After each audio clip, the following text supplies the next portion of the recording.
বাবার বাড়িতে আমি এক গ্লাস জল নিয়ে খেতাম না।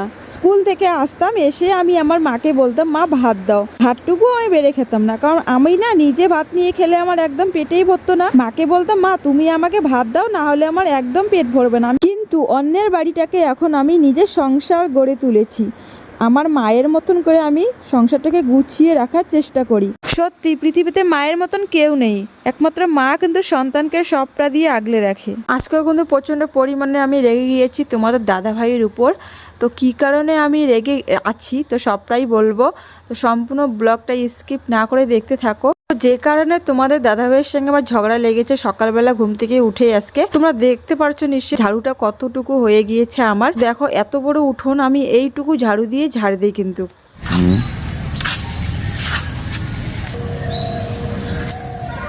তো বন্ধুরা গুড মর্নিং, আজকে সকাল সকাল আরও নতুন একটি ভিডিও নিয়ে চলে এসেছি। তো রাগ করে আছি তো বেশি কথা বলতে ইচ্ছা করছে না। আর আমি দেখো ঝাড়ুটা দেখাচ্ছি তোমাদের দাদাভাইকে, দেখো ঝাড়ুটা আমার কতটুকু হয়ে গিয়েছে। আর ঝাড়ুর কারণে কিন্তু আমি এখনও রেগে আছি। মানে প্রত্যেক দিনে আমি বলি যে ঝাড়ু নিয়ে আসো, ঝাড়ু নিয়ে আসো, কিন্তু ঝাড়ুটা নিয়ে আসতেছে না। এখন মোটামুটি রাত্রি 1টা বাজে, এখন আমি ভিডিও এডিট করতেছি। আর এই ভিডিও দেখে আমার মনে পড়ে গিয়েছে ঝাড়ুর কথা। এরপরেও কিন্তু তোমাদের দাদাভাইকে আমি কথা শোনালাম, বললাম তুমি ঝাড়ুটা নিয়ে আসলে না। তো কী করবো, যেহেতু নিয়ে আসে না তো বলে আর লাভ নেই না। আমার যতটুকু ঝাড়ু আছে অতটুকু ওইটুকু ঝাড়ু দিয়ে আমার কাজগুলো করতে হবে। বাসি আর উঠোন তো রাখতে পারবো না, করবো ম্যানেজ করতে হবে। তো ঝাড়ু দেওয়ার পালা চলে গেল। এখন দেখো চলে এসেছি ডেলি বাসন নিয়ে। আমি না বুঝতেই পারি না এতগুলো বাসন যে কি করে হয়। মানে কি বলি, পুষ্কুসোনা এমনিতেই বেশি বাসনপত্র লেটায়, আর ছোটো ছোটো বাসনগুলোর মধ্যে পুষ্কুসোনাকে আমি খাওয়াই। আর দেখো কড়াইটাও আগের দিন তো আমি মানে রান্নাবান্না করে রেখেছি, কড়াইটাও মাজতে পারিনি। সবসময় তো সব কাজ করে আর হয় না, কোনো দিন ইচ্ছা করে যে থাক আজকে এটা রেখে দিই, কালকে সকালবেলা করে নিব।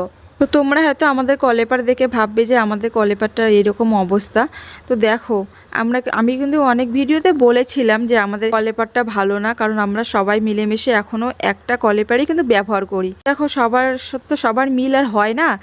আর আমাদের এখন কিন্তু সামর্থ্য নেই যে আমরা কলেপার ঠিক করব। তো এই কলেপারটা হচ্ছে অনেক পুরনো, আমাদের শ্বশুর শাশুড়ির আমলে ছিল, ওরা মনে করো করেছিল। কলপারটা কিন্তু পাকাই ছিল, কিন্তু ব্যবহার করতে করতে ওটা নষ্ট হয়ে গিয়েছে, এখন নতুন করে ঠিক করতে হবে। তো আমাদের তো এখন সামর্থ্য নেই, আর কে কখন করবে সেটাও আমি জানি না। নিজের না থাকলে লোকের ছাড়ো, অন্য লোকের ছাড়ো, তো বলতে পারবো না আমি। তো তারপরে দেখো আর ঝড়ে তো অবস্থা খারাপ হয়ে গিয়েছে আরও।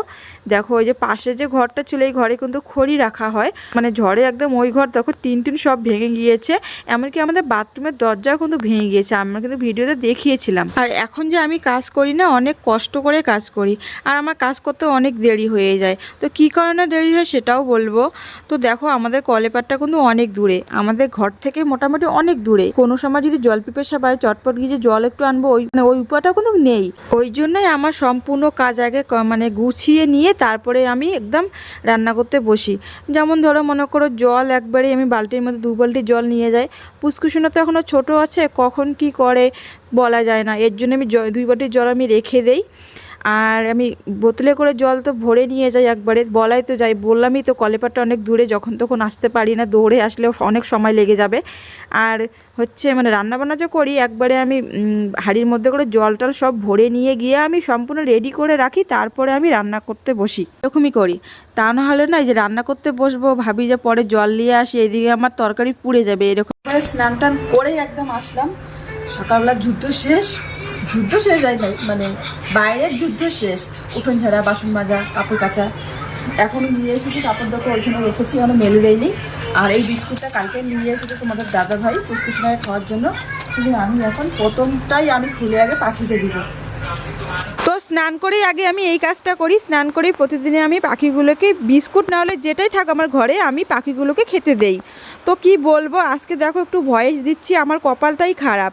আজকে না একদম সেই বৃষ্টি নামছে, তোমরা নিশ্চয়ই বুঝতেই পারবে ভিডিওতে ভয়েস যে দিচ্ছি। শোষো হয়তো ঝমঝম শব্দ করবে বৃষ্টির, তোমরা শব্দ বুঝতে পারবে। কি করবো বলো তো, এখন মোটামুটি 1টা বাজে, রাত্রি 1টা। কালকে একটুখানি ভয়েস দিয়েছি, আজকে একটুখানি ভয়েস দিচ্ছি। তো একটা ভিডিও যদি 2-3 দিন আমার ভয়েস দিতে সময় লাগে তাহলে আর কিছু বলারই নেই। আর পাখি দেখো বসে পড়েছে এখানে বিস্কুট খেতে, এই আনন্দের থেকে না আর কিছু হয় না। পশু পাখিকে খেতে দেওয়া, এগুলো কিন্তু হচ্ছে মনে একটা শান্তি পাওয়া যায়। সকালবেলা যদি স্নান করে এসে আমি যদি পাখিগুলোকে বিস্কুট না দেই না, আমার মনটা ভালোই লাগে না। এখন চলে এসেছি রান্নাঘরে, রান্নাটা বসিয়ে দিয়েছি বলতে ভাত আমার কিন্তু হয়ে গিয়েছে। আর তোমাদের দাদাভাই যেহেতু সকালবেলা অন্য কিছু একদমই খেতে চায় না, আমি না চটপট করে একটা সবজি আর ভাত করে দেই। তো আজকে দেখো করেছি ডিম আলুর তরকারি। তো শাশুড়ি মার দোকান থেকে ডিমটা নিয়ে এসে, জানোই তো মানে আমাদের তো প্রতিদিন বাজার করা সম্ভব না, আমরা কিনে খাই। প্রতিদিন কি মাছ মাংস খাওয়া সম্ভব? আর বৃষ্টি চলে এসেছে, তোমার দাদাভাই কী করেছে, চাটা খেয়ে ওইখানে কাপটাপগুলো রেখে দিয়েছে। আর কয়েকটা জামা কাপড় ছিল, নিয়ে আসলাম, নিয়ে এসে জামাকাপড়গুলো ঘরে মেলে দিব। তো কি বলি, এখনকার আকাশের কথা বাদ দিয়ে দাও। এই বৃষ্টি নামে এই আকাশ ঠিক হয়, বুঝতেই পারি না কখন কি করবে আকাশটা। মানে মানুষের সাথে সাথে আকাশেরও কোনো ভরসা নেই, এরকম পরিস্থিতি। এদিকে আমি ডিম আলুর তরকারি নামিয়েছি, এখন আমি বসিয়েছি বড়া ভাজা। আর তোমাদের দাদাভাই বড়া ভাজা খেতে খুব ভালোবাসে, তাই ভাবলাম যে ডাল তো আছে, কয়েকটা বড়া বানিয়ে ফেলি, তোমাদের দাদাভাই খাওয়াটা এখন ভালো হবে। এখন দেখো ভাত নিয়ে নিয়েছি, এখন তোমাদের দাদাভাইকে খেতে দিব।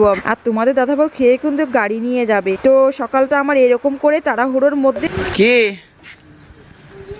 সারাদিন তো শুধু খালি কাজ আর কাজ, কাজ আর কাজ। সংসার মানেই কাজ, ছেলে হোক মেয়ে হোক। আমার সাথে একটু বসে গল্প করো না।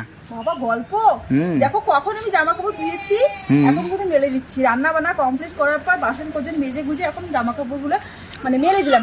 মেলে দিলে একটা কারণে বৃষ্টি নেমেছিল, এর জন্য এখন দেখো রোদ্দুর, প্রচন্ড রোদ্দুর, এই বৃষ্টি এই রোদ্দুর। আর এদিকে দেখো আমার ছেলে কেমন করছে। এই যে পুগলু, তুমি কি করো? আমি তোর মধ্যে ডান পাই। হ্যাঁ কি করো? এদিকে তাকাও, সবাইকে হাই বলে দাও। নদীতে টান তাই। তুমি নদীতে চান করো? ওই বারান্দায় জল জমে আছে, ওইটা নাকি ওর নদী।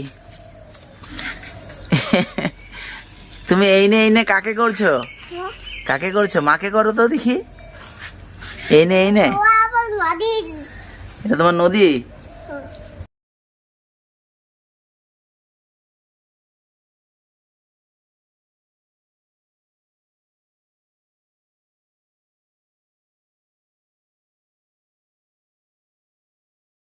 দীপা, তোমার তো টাইম এখনো হয়নি, আমার টাইম হয়ে গেছে, আমি আর থাকতে পারতেছি না। হ্যাঁ তুমিও, আমারও টাইম হয়ে গেছে, কারণ ভিডিওটা আর বাড়াবো না, বুঝতে পারলে? তো দেখো পড়ে গেল, এটা একটু জল দিয়ে ধুয়ে একটু মেলে দিব। আর যে ওর হাফ প্যান্টটা দুদিন থেকে ভেজা আছে, এগুলো শুকাচ্ছে না, বৃষ্টি বৃষ্টি বৃষ্টি। তো বন্ধুরা আজকে ব্লগটা এই পর্যন্ত এখানে এন্ড করব, বেশি বাড়াবো না, কারণ পরে আবার বাড়াতে গেলে দেখা গেলো আমি মানে ব্লগের আগাগোড়া কিছুই করলাম না, দেখা গেলো আমি পরে ভিডিও করতেই পারলাম না, হয় না আমার পরে করা। তো আজকে এই পর্যন্ত ব্লগটা, দেখা বন্ধু কোনো ব্লগে, ঠিক আছে? তুমি টাটা করে দাও। টাটা। হ্যাঁ তো টাটা সবাইকে, নতুন কোনো ব্লগে দেখা হবে।